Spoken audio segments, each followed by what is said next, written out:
2x3 en salud.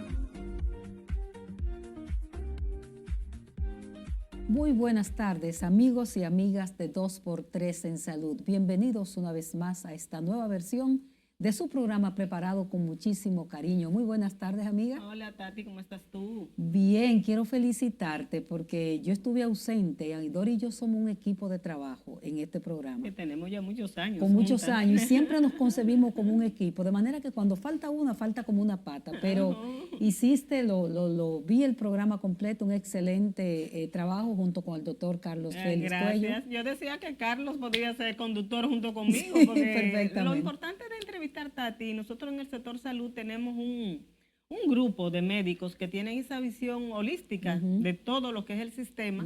Entonces eso favorece al entrevistado cuando tú tienes una persona que puede hablarte de todo, o sea, que no se inscriben. Por ejemplo, a medicina solamente. Exactamente, o a su especialidad, O a su porque especialidad. incluso hay médicos, como hay tantas subespecialidades, que si es de uñas, quizás nada más te sabe hablar de uñas, tú sabes, pero este tipo de médicos, como el que vamos a entrevistar hoy, que También es igual, es otro, sí. nos da esa ventaja al momento de entrevistarlo. Sí. Pero antes de pasar a eso, yo quería felicitarte, pero qué vestido que está lindo, ese color rojo como que combina Ay, con 2x3 en salud precisamente. Esta rubia de colorida con este color de pampanal. Sí. Sí, pero te queda muy bien, Sí, te reanima el alma. Gracias, y nos ayuda mucho con la imagen del programa, Sí. que es lo que uno busca, que nuestros televidentes se sientan bien, porque aunque nosotros no somos reinas de belleza, No, ni lo que somos es modelo, ni periodistas, nada de eso. ni modelos, somos mujeres periodistas que trabajamos contenido, en este caso de salud, para informar y educar a la gente y ayudar Sobre todo, a tener sobre mejor todo. Calidad de vida. Sobre todo a llevarle a la gente información y orientaciones que le permitan tomar decisiones, Tati, porque al final hasta un médico te puede decir a ti, haga esto, esto, aquello, pero de todo depende de ti. Correcto. Depende de ti, de que tú asumas esas recomendaciones y que haga esos cambios en el estilo de vida, porque con frecuencia, qué sé yo, cuando estamos en sobrepeso, vamos donde un médico. Y este médico te da una lista de recomendaciones, incluso te hace un menú de lo que tú puedes comer diariamente. ¿Qué pasa? Toda la vida tú no vas a estar sujeto a un menú rígido de lo que hay que hacer. Entonces, eso es un poco lo que uno trata de enseñar, que ir cambiando, que es ir adoptando, aprendiendo de lo que le van diciendo, eso es educación en salud, pero para irlo asumiendo, pero uno personal, o sea, no porque el otro me dijo que yo tengo que hacerlo así. De hecho, eso es lo que dicen los especialistas. Yo tuve la oportunidad la semana pasada de acompañar a un familiar y la doctora, justamente con sobrepeso, y la doctora decía, ¿tú quieres asumirlo? Es si tú quieres asumirlo, porque si no quieres asumirlo, no hay manera. Eso es así, porque por mucha preocupación que tengas tú como madre, por ejemplo, o como un familiar cercano, él no es lo mismo, le toca a esa persona, sobre todo si es adulto, hasta los niños, hasta si es un niño, tiene el mismo niño que querer hacerlo, asumir esa responsabilidad. Y yo creo que es un poco lo que tratamos de llevarle a la gente esas orientaciones. Desde 2x3, Doris, aprovechamos nosotras en nuestra condición de mujeres para recordar, porque no se felicita a las mujeres el 8 de marzo, porque lo que conmemoramos una fecha histórica en que mujeres trabajadoras fueron maltratadas un 8 de marzo en una fábrica en la ciudad de Nueva York, creo que fue exactamente. Entonces, aprovechar para retar e invitar a las mujeres a cada día seguirse superando. Tenemos un sistema que no nos favorece, inclusive políticamente son pocas las mujeres ministras, creo que hay 2 solamente. Sí, 2. Faride y la ministra de la Mujer. Mujer. Está en Interior y Policía, y la ministra de la Mujer. Exactamente. Creo que son esas 2. Y cuando tú repasas en todos los estandartes de la vida, en los estudios mucho más mujeres, quizás en una fábrica mucho más mujeres, pero cuando tú te vas a direcciones, a mandos, generalmente son hombres los que ocupan esas posiciones. Y además, otro de los estudios que se han hecho indica que aunque la mujer ocupe esa misma posición, el salario es mucho menos. Correcto. Es mucho menos. Correcto. Cuando las mujeres han demostrado, y nosotros no somos de que feministas radicales, no, para nada, nosotros queremos los derechos de las mujeres, trabajamos en la igualdad de posicionamiento. Si yo estoy preparada, ¿por qué tú me tienes que marginar? Exactamente. Y las mujeres han demostrado esa capacidad de, como dices tú, las universidades están llenas de mujeres, la carrera de medicina, de enfermeras, de bioanalistas está llena, los maestros son la mayoría mujeres. Cuando tú ves que entran ahora a estos grupos de estudiantes de pasantía, la mayoría son mujeres. Entonces, ¿por qué no? Es verdad que hemos avanzado. Sí, sí, Porque si por supuesto. si tú tomas las familias, Dori, te das cuenta que igual un hombre quita el pamper, quita el pañal, igual que la mujer, que Sí. bañan a los niños igual que la No, mujer. yo pienso que la educación ha sido fundamental. Ujú. Todavía falta mucho, como Falta dices mucho. tú, porque hay que ir formando a estas nuevas generaciones, estos niños que están empezando, Ujú. pero ha cambiado mucho. Antes, como decías tú, cuando salían en pareja, generalmente la mamá era que cargaba el niño, porque eso era como una responsabilidad Claro. de la mamá. Ya tú lo ves mucho en los muchachos, sobre todo jóvenes, que son ellos que andan con los niños en brazos. Cuando van al pediatra es el hombre que anda con el niño. Entonces se ha avanzado, pero falta sí. mucho. Falta mucho todavía, pero yo creo que poco a poco y trabajando todo el mundo, hablando, educando a estas nuevas generaciones, no solamente de mujeres, sino completa, varones y hembras, para que entendamos los roles y que somos iguales, o sea, que tenemos la igualdad de oportunidades, porque yo no soy de la que comparto, de la que dice, no, porque soy mujer, hay que darme un porcentaje, hay que darme este papel. No, hay que ganárselo. O sea, es igualdad, es luchar en igualdad. Es lo Sí, que o yo sea, que entiendo. tengamos la oportunidad Es las todo de oportunidades, competir las con oportunidades. nuestra capacidad por un mismo puesto y que por ser mujer a mí no me rechacen o busquen la manera solapada que existe de dejarte de lado. Sí, porque la verdad es que ahora mismo la mujer tiene que demostrar mucha más Mucha capacidad. capacidad. Aparte de que tiene una carga mucho más fuerte, porque lamentablemente todavía se debe seguir avanzando en el hogar. O sea, a veces se cree que la mujer es la que tiene responsabilidades del cuidado de los niños, del cuidado de la casa, de hacer todo, cuando debe ser compartida. Correcto. No sé si, director, si nos vamos a comerciales. Vámonos a una pausa y regresamos con nuestro invitado o con otros comentarios más. Vamos Correcto. a la pausa y regresamos de inmediato.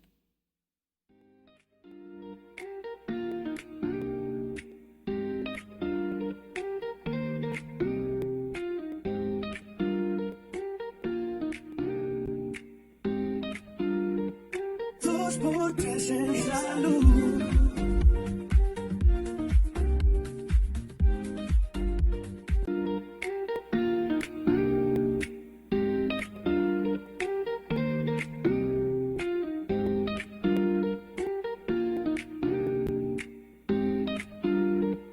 Dos por tres en salud.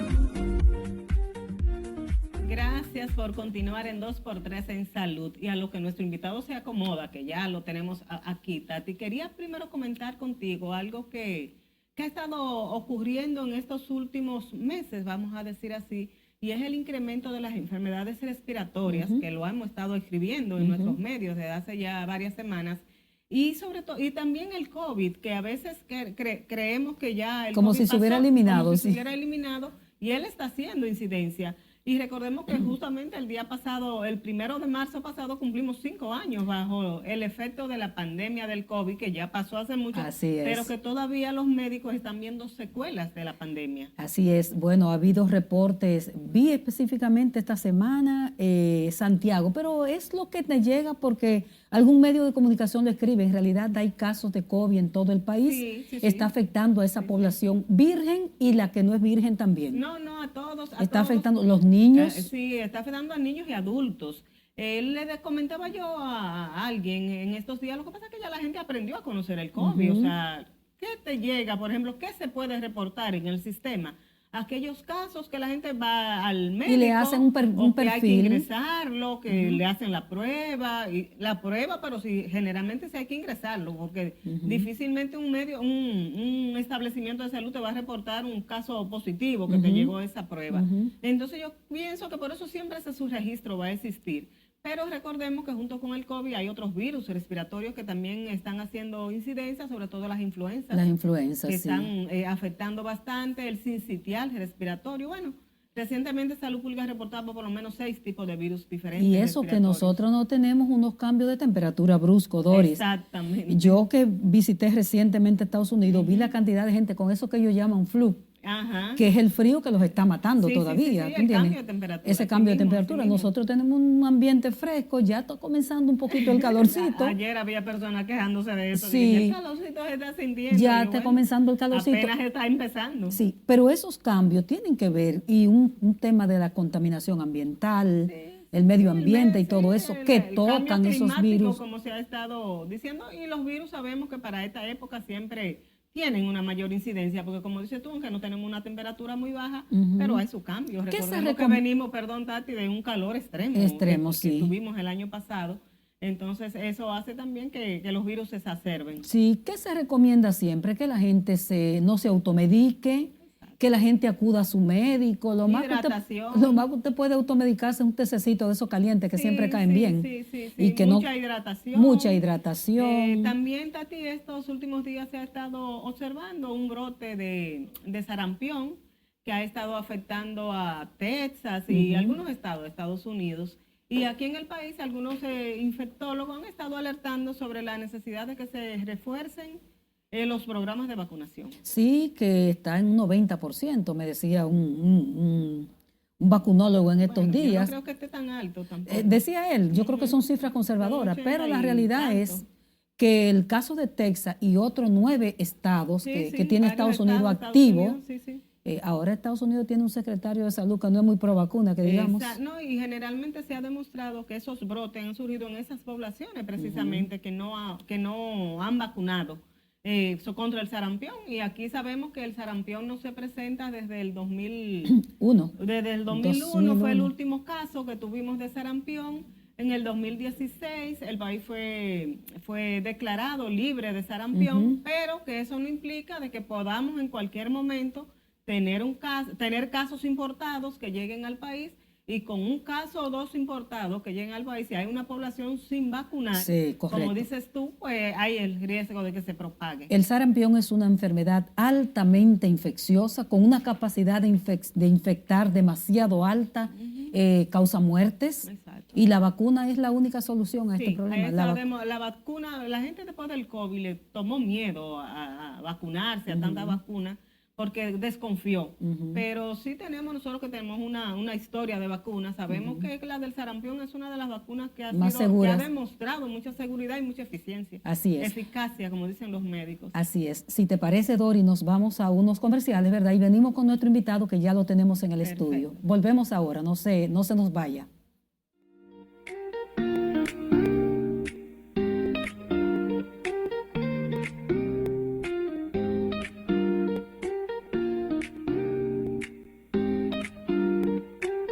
Por tres en salud.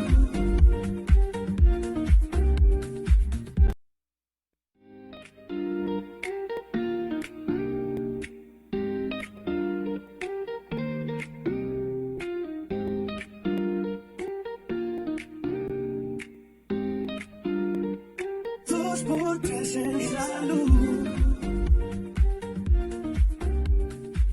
Gracias por continuar en 2x3 en salud. Nosotros le prometimos un buen invitado, ¿verdad? Bueno, pues tenemos con nosotros a un amigo de la casa, un amigo de nosotros de muchísimos años y un conocedor del sistema de salud, que es el doctor Fulgencio Severino, cardiólogo.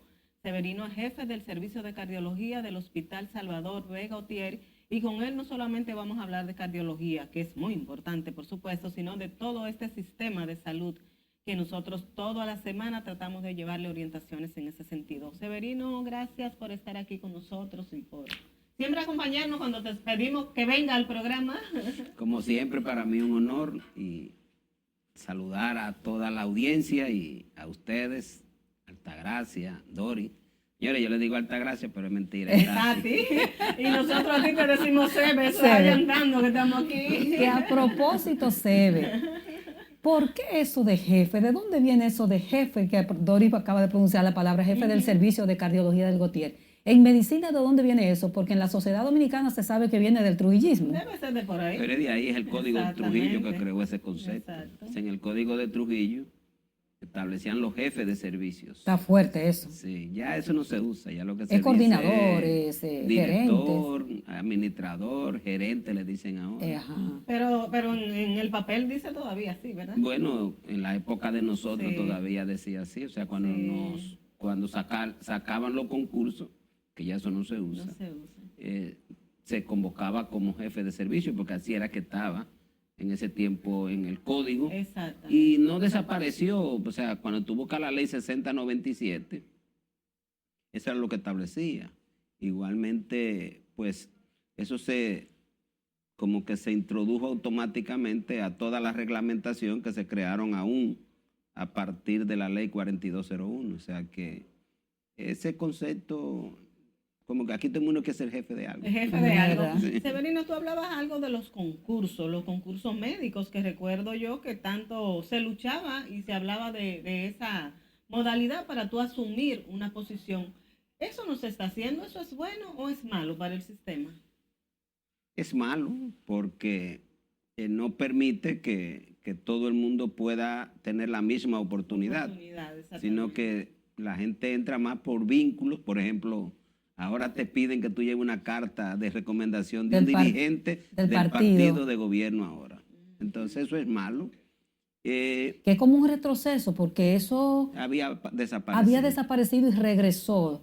Ahora volvió otra vez. Sé de cantidad de odontólogos que los han nombrado con una carta del partido. No, ahora. De un dirigente. Ahora cuando tú vas a buscar un nombramiento, lo primero que te dicen, traiga una carta de recomendación de un dirigente del partido. O sea, no se ve mérito, no se ve preparación de ese recurso humano, sino que pertenezca al partido. Y el otro elemento es que sigue a la deriva la gestión de recursos humanos en salud, porque la tendencia no es fortalecer el servicio público. Entonces tú ves que nombran gente con 2 días de trabajo. Wow. Se supone que por concurso eso no se da. No, por concurso, el concurso decía, independientemente del grado de tolerancia que ha habido cada día mayor, a que los médicos vayan el menor tiempo posible al hospital, pero decía que era para trabajar de 8 a 12, de 2 a 4, o con su horario establecido. De 2 a 6, de 12 a 4, o sea, se establecían horarios porque la ley así lo mandaba. En la medida que todo eso se ha roto, pues uno le da vergüenza, honestamente, a mí, que mezclo la dirección gremial y las actividades gremiales con las actividades asistenciales. A mí me da vergüenza lo que pasa en el sector. ¿Qué está pasando, Severino? Y qué bueno que tocas ese tema, porque a veces uno oye gente que a favor y en contra defendiendo a los médicos. Sí, hay que aumentarle. Y cuando tú a veces dices, sí, pero también hay que cumplir con horarios en hospitales o con tiempo de servicio. O con objetivos de trabajo. Objetivos de trabajo, con productividad, como le dicen. ¿Qué está pasando, Severino? ¿Se sigue dando estos casos de que un médico quizás pasa, firma, va 2 horas, 1 hora? ¿Sigue dándose esa situación? ¿Y cómo afecta eso al desenvolvimiento de un establecimiento de salud? Hay mucha inequidad. Si tú te encuentras el médico que tiene que ir todos los días, que tiene que hacer guardia presencial y gana igual que el que va ocasionalmente. Creo que eso es un tema que cada vez que con el gobierno, y yo que tuve en varias reuniones con el gobierno y se discutía ese tema, desde el colegio médico nunca defendimos que no se cumpliera con las 4 horas. Exactamente. Nunca lo defendimos. Que dicen que el colegio defiende mucho la vagancia de los médicos. No. El colegio, te digo yo, nunca ha defendido la vagancia. No quiere decir que la vagancia no existe. Ahora, la vagancia es una gestión de recursos humanos con el objetivo de debilitar el servicio público. Es decir, yo te digo porque se nombra a la gente con 2 días. O sea, así mismo, textualmente. O sea, yo he visto 2 días de cartas, servicio 2 días a la semana. Entonces tú dices, pero si tú estás nombrando a una gente con 2 días. Yo, por ejemplo, que tengo por cultura, costumbre, que donde he trabajado voy todos los días. Trabajé en San Cristóbal, iba todos los días, hacía mi guardia de llamada. No importa, me llamaban a las 12 de la noche, cogía de Los Minas para San Cristóbal. Exactamente. Después me trasladé a Los Minas y iba todos los días. Los Minas nunca pueden decir que yo no iba todos los días a dar mi consulta.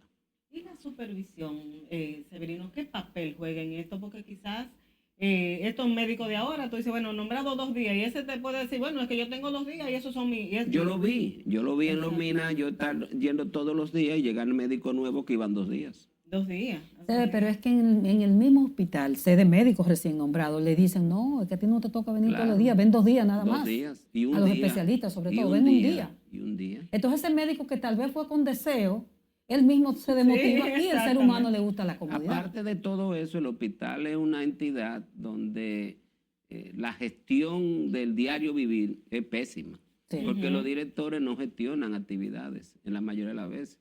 El director lo que le interesa es gestionar compras para ver qué porcentaje les toca. Esa es la función de un director más. Entonces, cuando tú buscas ¿cuál es el proceso de desarrollo? Eso funciona por inercia, un hospital. O sea, funciona Sí, así. eso es inercia. Eso Por está inercia. ahí y los jefes... Y esa estructura camina. camina, no importa lo que el director haga o no haga. O sea, ya eso está establecido, que los Ay, pacientes Virgen van a ir a Santa. buscar la cita y le van a poner la cita el día que hay. Si Y la el, cita con el es médico cada que 10 meses, y con el médico que esté. con el que esté. Con el que esté, porque no hay ningún médico fijo. Se vino con la reestructuración que se han hecho a los hospitales, se han reducido las cantidades de consultorios, me parece, ¿verdad? En los Camas hospitales. fundamentalmente. Camas y consultorios, porque a veces un hospital, por ejemplo, que tenga ¿cuánto? 300 camas. No, y médicos nombrados, ¿cuánto es lo más que puede tener un hospital? ¿Cuántos médicos nombrados? ¿Cómo da consultas, por Eso es muy ejemplo, difícil porque- en 18 consultorios que haya, por ejemplo, si tú tienes 50 médicos? Recuérdate que el hospital en términos de estructura médica tiene muchas actividades. Por ejemplo, de la cirugía, la hospitalización, los procedimientos, las consultas. Entonces son tantas las actividades que tú distribuyes el personal en diferentes áreas. Por ejemplo, el que está en cuidado intensivo no va a consulta, No va se a queda nada consulta. más ahí. Eso se llama gestión también. Claro, Tú gestionar claro, todo pero eso. la gente es nombrado a sí mismo. Ah, la ok, gente la en área nombran, específica. Usted va para cuidado intensivo. O sea, que Usted- no todos van a consultas, no, sino a... no, ok, no. que hay un Inclusive personal para- antes se usaba que los concursos era un concurso para médico de consulta externa. Así mismo se llamaba. Ajá. Y un médico para hospitalización. Es verdad. Perfecto. ¿Entiendes? Y eso perfecto. desapareció. Ya normalmente los médicos hacemos todo en el hospital, pero por ejemplo hay áreas, en el caso por ejemplo de cardiología, el que está nombrado en intervencionismo coronario, es decir, hacer cateterismo, ese no hace otra cosa.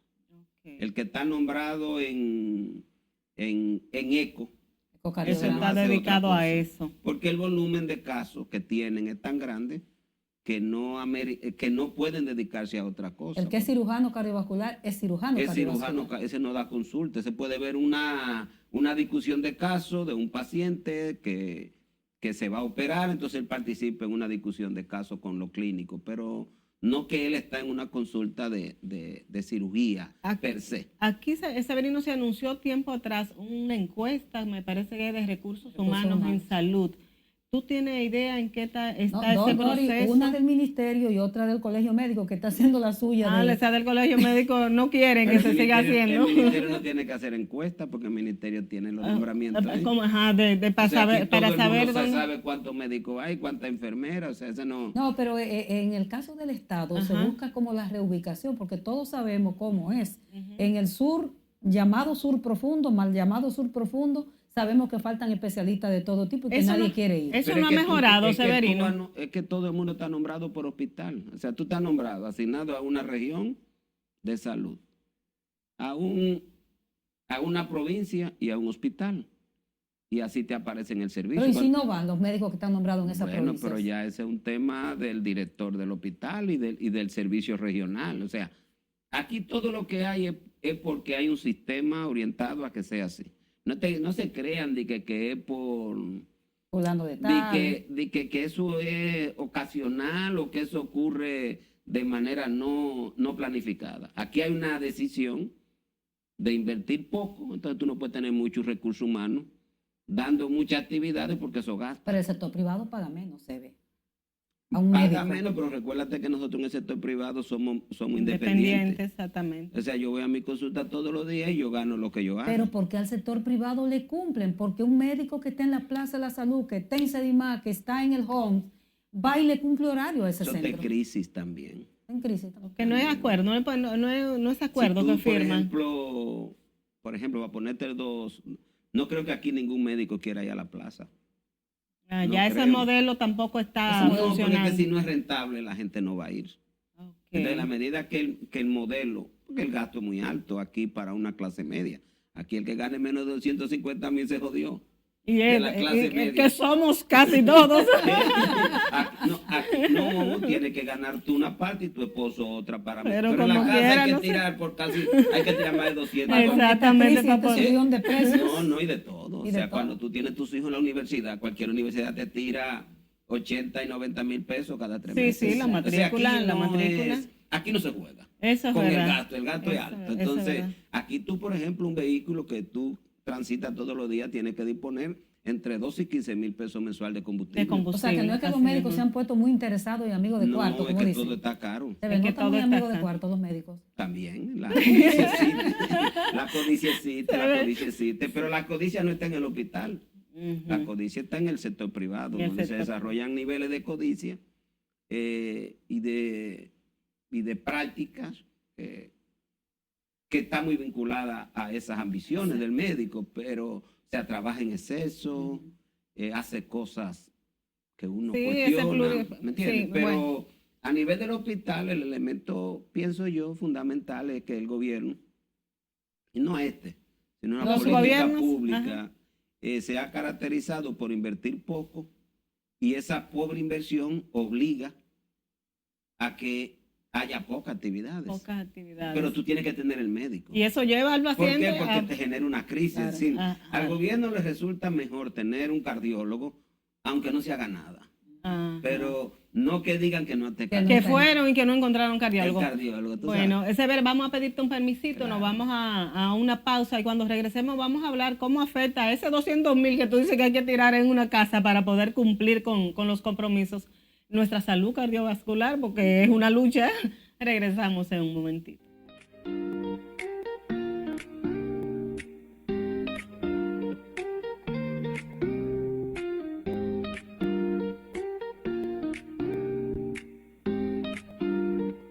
Dos por tres en salud.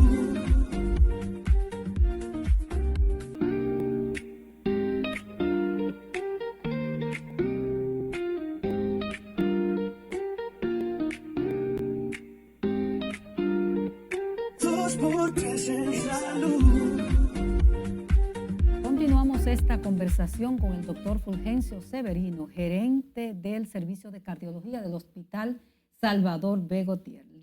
Dejaba Doris la pregunta en el tintero sobre cómo con esos 200,000 pesos que tenemos que buscar mensual para poder llegar a llenar nuestras necesidades en todo, cómo la deficiencia de eso puede afectar nuestra salud. Y con ese tema que se va a comenzar ahora, vamos a entrar al bloque de cardiología, Doris, porque en estos días el doctor hizo un análisis sobre la situación de los pacientes con insuficiencia cardíaca, que está altamente preocupado.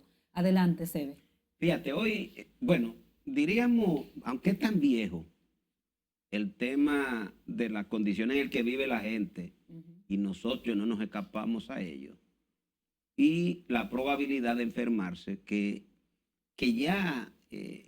óyeme, uno de los compañeros de Carlos Marx, que era Federico Engel, a finales del siglo XIX, señalaba, refiriéndose a los obreros ingleses, que ellos enfermaban y morían más que el resto de la población, sin ser médicos. Eso después vino... ¿Y qué sería en ese tiempo? ¿Estrés también? Sí, vamos a ver. Y entonces, después vinieron muchos estudios ingleses. Después vino los famosos estudios de Lalonde ahí en Canadá. Finalmente, la Organización Mundial de la Salud creó la famosa Comisión de Determinantes de la Salud en la década del 2000. Entonces, ¿qué es lo que sabemos hoy? Lo que sabemos hoy es que la gente sometida a muchas privaciones, del tipo que sea, las privaciones son económicas y son sociales, genera lo que se conoce como el estrés crónico. Y hay test para evaluar el estrés crónico. Yo regularmente en mi consultorio utilizo un solo concepto. ¿Cómo usted duerme? Si me dice que duerme mal, ya sé que está estresada.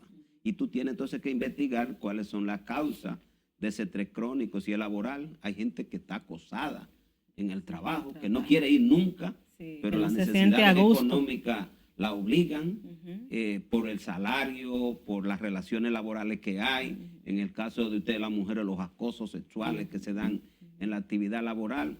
Eso también ocurre inclusive en las relaciones matrimoniales. Pero también tenemos las condiciones económicas en las que vive la gente. Es decir, si a ti los 200,000 no te alcanzan, esa es una relación que si no tiene una buena discusión, vive en crisis. O sea, una condición económica de precariedad en la que no se logran satisfacer las principales necesidades de esa familia, ahí se vive en crisis.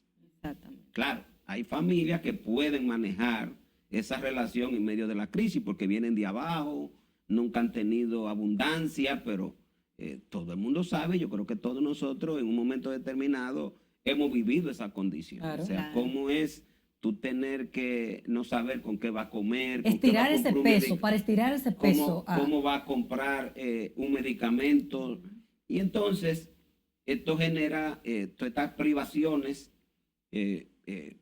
Por ejemplo, se discute mucho la privación en el barrio. El barrio violento genera un nivel de estrés, especialmente entre las mujeres, por el tema de la inseguridad de la niña, la inseguridad, por ejemplo, del que tiene el negocito, que tiene que empezar a poner reja por el temor a que le le roben. Todo esto genera mucho estrés crónico, y el estrés crónico tiene dos efectos, tiene múltiples, pero los dos efectos fundamentales es la activación del sistema simpático, la activación del sistema de los glucocorticoides, y tiene un poquito de activación medular, que genera todo esto, va a generar mucha inflamación crónica, que va a afectar el sistema vascular en sentido general, va a producir mucho estrés oxidativo, y eso conjuntamente con otros elementos que intervienen en la vida nuestra, como son el tipo de alimentación que consumimos. Hoy, cuando consumimos muchos productos procesados, ahí hay muchas sustancias con efectos cancerígenos, que depende mucho de la cantidad de esas sustancias que tiene. Eso está en los medicamentos, Exacto. eso está en todo, En lo, que todo lo que consumimos. se consume. Entonces, todo esto va a traer como consecuencia lo que se conocen como enfermedades crónicas no transmisibles, que es lo que ustedes ven hoy. La gente enferma mucho de cáncer, la gente enferma mucho del corazón. Mucha hipertensión, mucha diabetes. Mucha diabetes se convierten en las Exactamente. principales causas de muerte. La obesidad está muy vinculada También. con ese nivel de estrés crónico que la gente está viviendo. Entonces, vivir en condiciones de privación, y cuando eso tú le agregas políticas públicas que no reducen esa necesidad de más recursos, porque si nosotros tuviéramos un sistema de salud que aunque tú te enfermes sabes que va a cubrirte, pero yo conozco casos de gente que ha tenido que vender propiedades para cubrir lo que el seguro no le cubrió. Claro. ¿Tú me claro. entiendes? O sea, tú ves O gente buscar prestado y todavía eso te suma también más lo he visto estrés. O pidiendo pedir prestado. favores o ir a la televisión, a exponer También. tu caso y tu vida y tu Exacto. vergüenza y tu dignidad para Así que un es. seguro te cubra. Así es. Entonces, igualmente te das cuenta, por ejemplo, el tú no tener energía eléctrica y tener que tener un inversor. También. ¿Entiendes? Eso te genera gasto. Entonces, si nosotros tuviéramos... O llegar a tu casa cansado y ni siquiera poder poner un abaniquito para echarte un Está fresquecito. prohibido poner un aire porque... Por el costo de por la el energía. costo de la energía. Entonces, También. estamos viviendo en una sociedad Es difícil. que es muy privativa para que las personas puedan satisfacer sus necesidades. El que lo intenta, eso le cuesta mucho. Pero el que no lo puede satisfacer porque sus niveles de ingreso no son suficientes, termina viviendo en condiciones Por ejemplo, muy se ve, precarias. el que quiere tener un poquito mejor de calidad de vida tiene que tener 2 y 3 trabajos. Ah, sí. Pero por otro lado, y esto tal vez es una pregunta también desde el punto de vista sociológico, si tú, antes yo decía, déjame ir donde Doris un ratito, yo ya no puedo ir donde Doris porque probablemente Doris no esté ahí. O tengas que cruzar la ciudad. O el tapón de la ciudad. Tampoco Porque te el lo modelo permite. de sociedad también cambió. Claro. Doris no va a estar en su casa porque ella está en su segundo trabajo.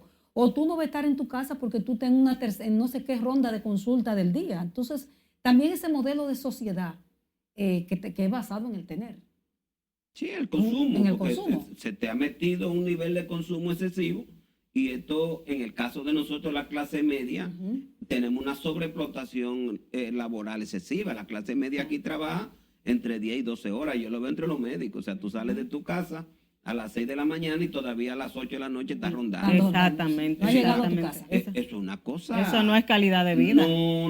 Usted ese médico está seguro que va a morir joven. Joven. O sea, el médico aquí muere joven. Pero eso pasa con los periodistas, Con eso todo pasa el con los mundo. camarógrafos, eso pasa Sí, con el obrero, pasa con todo el mundo. El porque- camarógrafo no está diciendo que sí. Sí, pasa con todos. Ellos, por Y ejemplo, el que no tiene dos lo está buscando. lo está buscando. Porque Loco no lo por ha conseguir encontrado. otro. Es porque no lo ha encontrado. Eso es Y así. la gente te dice así mismo, ayúdame, mira a ver si tú me consigues algo. Claro. Señores, Media la gente tanda de quisiera- trabajo para uno No, pero poder hasta en la casa cuadrar. de familia, tú te encuentras, por ejemplo, las mujeres que ayudan en La el casa. trabajo doméstico, tú te das cuenta que una trabaja de lunes a viernes en un sitio y se va el fin Los de fines semana de semana a otro. Entonces, sí. que no alcanza. Lo importante de eso, que estamos entrando en temas de salud, cómo afecta nuestro corazón, que es el órgano que tú, en el que te especializaste, y nuestra salud cardiovascular, cómo la afecta. En sentido general, creo que ya lo hemos Enfocado. hemos adelantado, o sea, afecta a todo. Afecta a todo. O sea, en el sistema cardiovascular el estrés crónico activa las dos sustancias que, si bien es cierto, son sustancias fisiológicas que contribuyen de una u otra manera a mantener el sistema cardiovascular en condiciones normales frente a los cambios que uno tiene en la vida cotidiana, pero cuando esto persiste por mucho tiempo, entonces ya se convierten en dañinos. Los dos más importantes son la activación simpática y Exactamente. por el otro es la activación del sistema de los glucocorticoides. Eso Por se siente en el corazón. eso se entiende, te hacen hipertenso porque Exactamente. esto hace que la arteria está sometida permanentemente a una sobrecarga de líquido, a una sobrecarga de sal por los glucocorticoides y a una activación, un trabajo mayor. La arteria se va poniendo gruesa y en poco tiempo ya tú eres hipertenso. Severino, Por eso de- nosotros, Ajá. y me perdona Sí, no, está bien, brevemente, está bien. por eso nosotros vemos que mucha gente no se controla la presión arterial a pesar de su tratamiento porque está viviendo una situación de estrés De estrés crónico que constante. si no lo corregimos, o sea, no es medicamento que se necesita ahí, es ayudarle a corregir ese estrés Cambio de crónico. vida, estilo de vida. Sí, claro que la gente está viviendo en condiciones de mucha crisis y eso de una u otra manera afecta el sistema cardiovascular, pero que la gente sepa que no es solamente el sistema cardiovascular, es todo, porque ahí está el cáncer también, muy No, el vinculado, sistema porque completo. este modelo, sí, El claro, cerebro. los accidentes cerebrovasculares están muy vinculados a este tipo de condiciones en el que vive la gente y porque este estrés crónico genera un metabolismo oxidativo que no se funciona, las células no funcionan en condiciones adecuadas. Por más esfuerzo y dieta que No, quiera no, hacer no, la no, y gente, no hay entonces manera. De ahí viene todo esto que estamos viendo con el cáncer también. También, Severino, ¿de qué nos hablan las estadísticas? Que tú la dominas siempre también en materia de problemas cardíacos en nuestro país. ¿Cuántas personas o qué porcentaje de la población está debutando con enfermedad cardíaca al año? ¿Cuántos casos estamos registrando? ¿Cuántos Las muertes. casos de infartos, de muertes? ¿Cuál es la Tú situación? le planteaste un nuestra? simposio, ¿no? Claro, porque él se lo sabe todo. Bueno, fíjate, nosotros se pudiera decir, aunque uno sabe que mientras mayor es la oferta de un servicio, mayor es el número de casos que tenemos. Por eso vemos hoy más de todo, porque no hay duda que la oferta de especialistas ha mejorado mucho en República Dominicana, pero siguen siendo las enfermedades cardiovasculares la principal causa de muerte. Esto cambió un poco con la pandemia, porque la pandemia, aunque los antivacunas no quieren aceptar, la cantidad de gente que se reporta que murió por enfermedades pulmonares durante la pandemia, eso no tiene muy comparación en ningún año. Estoy hablando de las enfermedades pulmonares, estaban vinculadas con una cantidad de muertes de aproximadamente 2,000, 1,300, y tú estás hablando que los reportes del 20 y el propio 21. pero más, y aún Del el 20 al 21, 21, ajá. eran de 8,000 casos de muerte. Muy alto. Y eso redujo la proporción de gente que murió del corazón enorme. Nosotros teníamos en el año 19 una mortalidad cardiovascular de 38%. Para el año 2021 bajó a 33%. ¿Y ahora? Pero, bueno, hay que esperar. Tú sabes que la de estadística que más utilizamos es la de lo que le llaman el Burde Mundial de Enfermedad, porque aquí es muy difícil poder Conseguir tener estadística. estadística porque el ministerio muestra unas estadísticas en las que excluye una gran cantidad por mal definida. ¿Eso es intencional o cómo es la cosa? Eso es protocolar. Yo diría que es protocolar. Cuando uno va a la oficina de estadística, el quien está dirigiendo ahí se le mete en la cabeza que no va a joder para redefinir el resto. Y lo que hace es que vote el 40%. Se la tiene registrada, pero la tiene por mal definida. Entonces, más fácil así, ponerle claro, mal definido. O sea, que tú sentarte a discutir con un equipo y diga, mira, aquí hay un paquete de enfermedades en la que está la muerte de esta manera, vamos a tratar de definirla para incluirla en un grupo. Entonces ahí lo que hace es que la dejan fuera de los números. Entonces, pero sigue siendo 1 de cada 3 personas que mueren por enfermedad cardiovascular. Y aunque hemos mejorado los tratamientos cardiovasculares, por ejemplo, del síndrome coronario agudo, que hemos mejorado mucho. Tú estás hablando que hoy en República Dominicana tú tienes casi 15 salas de cateterismo. Nosotros hoy tenemos terapia trombolítica en 30 hospitales. Con el financiamiento de Promese en el caso de los trombolíticos. Así que se puede decir que en el caso del infarto deberíamos tener una buena respuesta. ¿Dónde está el problema? Que la mayoría son subsidiados. Vamos a dejarlo ahí, Severino. Nos vamos a ir a una pausa y cuando regresemos vamos a seguir hablando con ese tema. ¿Por qué la mala respuesta se vincula a que la mayoría son subsidiados? Regresamos en un momento.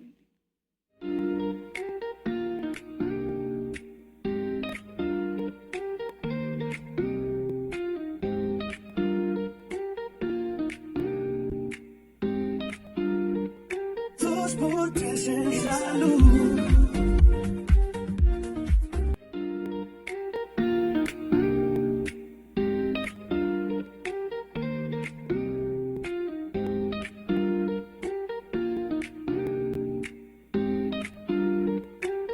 Por tres en salud.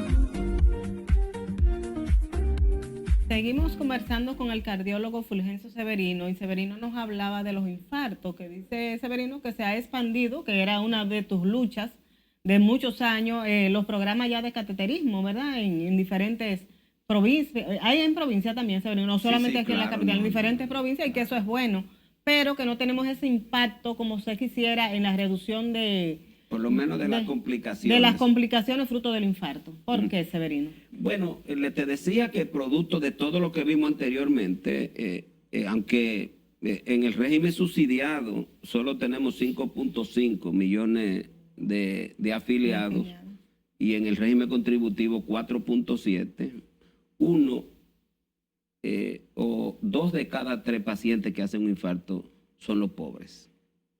Lo que te plantea que es este sector el que más se ve afectado por todas las condiciones en las que vive. Y a su vez son los que más consumen, porque según el déficit que tenía Senasa el otro día, dicen ellos que es por los subsidiados. Bueno, pero ese es otro tema. Pero el déficit está íntimamente vinculado a cómo pagan ese. Ese te lo pagan a 258 pesos mensuales. Y el otro, el contributivo, te lo pagan a 1.600, casi 1.600 pesos. Entonces, una diferencia. Hay una menor inversión. Menor inversión, porque el gobierno quiere decir que tiene asegurado los subsidiados, pero ¿es a qué precio? No le dan los medicamentos. Que ahora los pobres no se llaman pobres, ahora son de que vulnerables. Sí, vulnerables. Lo que pasa es que ellos no saben lo que no tener comida. Pobreza, donde quiera que sea. Ellos no saben lo que es. No, son pobres. Entonces, fíjate una cosa, este es un tema ya más médico. Nosotros, aunque... Como dije, este es un programa que ha venido financiando Promese y hacemos mucho esfuerzo. Yo como coordinador del programa, o sea, que aunque no brego con los medicamentos, pero sí tengo comunicación permanente. ¿Cómo se llama el programa? Pronacol. Permanentemente con Promese, que cada vez que un hospital quiere ir, por ejemplo, el sábado voy para La Vega, darle el entrenamiento a los médicos porque ellos entraron al programa. Pero ¿qué pasa? Los médicos están dejando, aún teniendo el medicamento, están dejando de trombolizar a los pacientes por mandarlos a la sala de cateterismo, porque todo esto ha generado un maldito negocio. Claro. Y me excusan el término. Entonces, todo el cateterismo ha generado un negocio en centros como el trombolítico no da beneficio. Claro. Porque el trombolítico es un medicamento, que se le inyecta al paciente. Para desbaratar el trombo. Para desbaratar el trombo y entonces el miocardio es liberado y ya se puede ya resolver con el cateterismo la placa. Pero hay... Oye, esto es una lucha a muerte. Redes comerciales. Entonces, pero ¿qué pasa? Si el gobierno y el ministerio fueran otros, establecieran un protocolo y dijeran que en salud pública todos los pacientes con infarto deben trombolizarse y luego se mandan al cateterismo. Pero nadie quiere hacer nada, tú sabes. Es decir, aquí, como son pobres, da mucho trabajo todo, tú sabes. Es decir, si a un rico que le hacen eso, saben que el rico lo puede mandar.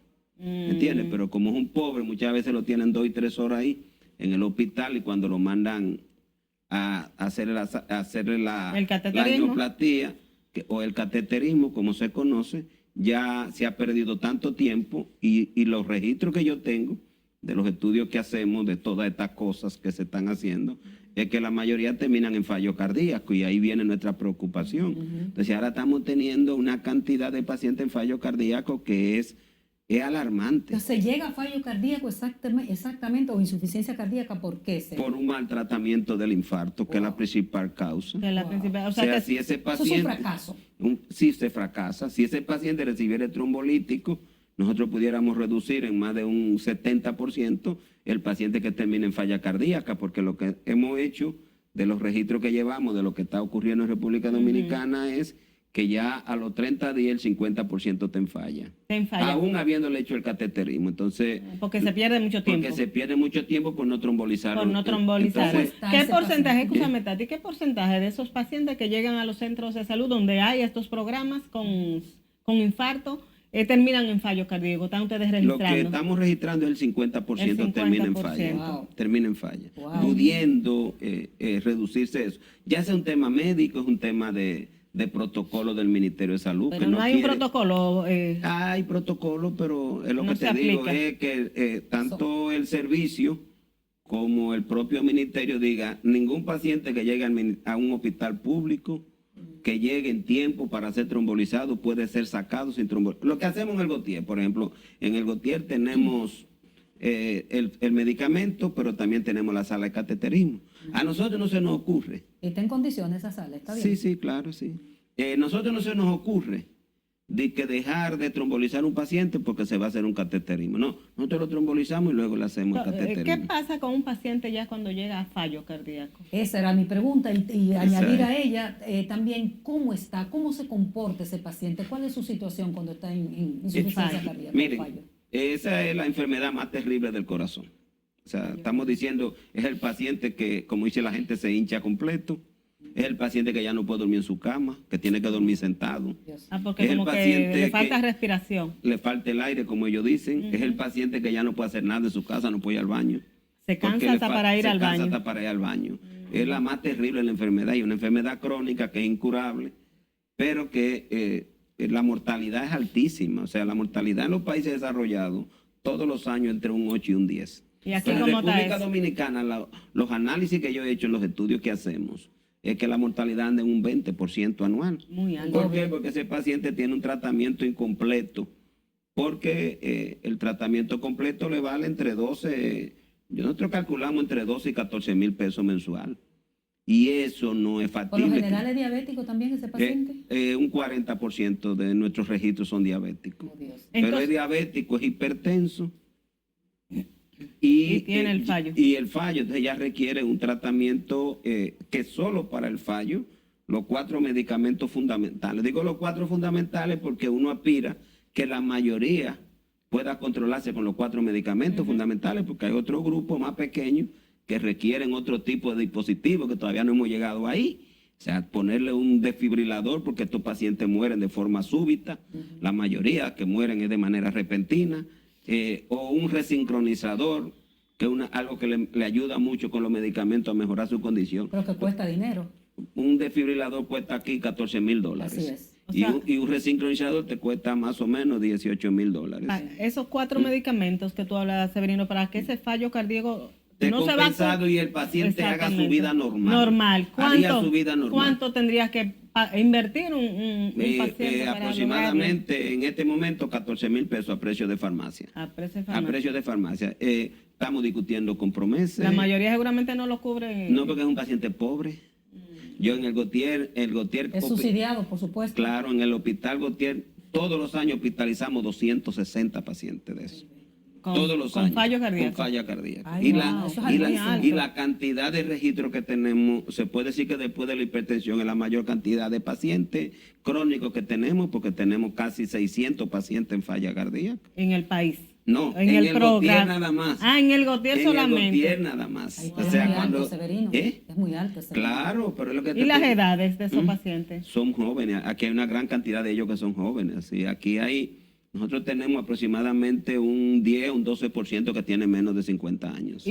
Oye, eso. Y dentro de ese programa, ¿como cuántos pacientes tienen ustedes en fallo cardíaco? Ya del programa con los 14 centros que tú dices. No, porque eso es otra cosa. Eso es otra cosa, Eso es los 30 centros que están en el Los programa 30 de centros. trombolítico. en De el infarto. trombolítico, ya ese otro programa. Yo te digo la experiencia que nosotros tenemos del Gautier manejando el fallo cardíaco, porque le hacen el cateterismo tardío en otro sitio y luego va a un hospital donde le podamos atender, y entonces llegan al Gautier ya en condiciones de hospitalización y hay que buscarle tratamiento a estos pacientes para que puedan insertarse en la vida privada, en la vida normal, porque yo te digo, por ejemplo, aunque en el sector privado se ven muy pocos, tú no ves casi ese paciente en el sector privado.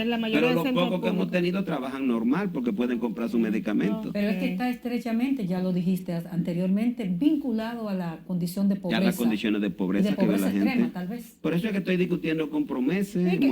Perdón, de pobreza y de que se le dé la atención correcta cuando llega a ese centro de salud.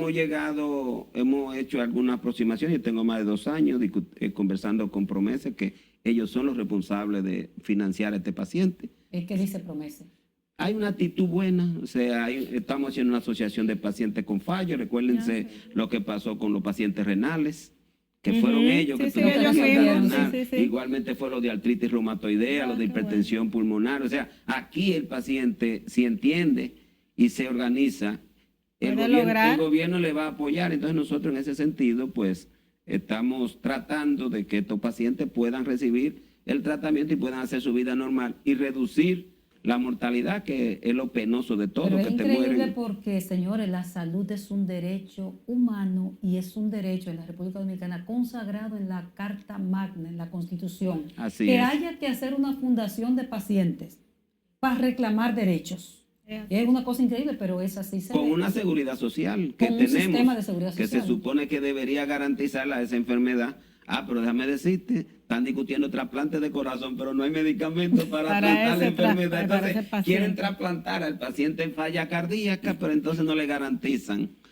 Porque todo es un jodido negocio, tú sabes. Entonces, el llamado tuyo, Severino, es que haya esos protocolos y que, o que se hagan el Estado cumplir. debería garantizar tanto el ministerio, y se puede juntar con nosotros en la Sociedad de Cardiología, con los jefes de servicios de cardiología y el propio servicio, obligar a que los pacientes que llegan con infarto en los hospitales públicos, teniendo el medicamento, que lo trombolicen primero, para que ese paciente luego lo manden a sala de cateterismo para corregirle la placa, porque casi todos tienen una placa que hay que corregir. Y ya lo otro es, pues, reiterar al gobierno y a Promese que esta es una labor que tenemos que empujarla de tal manera que estos pacientes que ya han caído en falla cardíaca se les pueda garantizar su medicamento para que puedan vivir felices como vivimos nosotros, ¿no? ¿Se ve?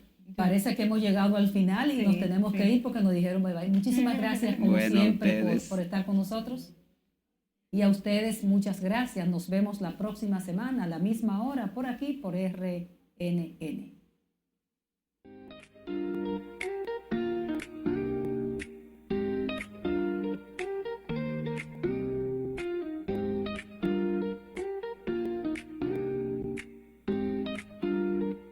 Dos por tres en salud.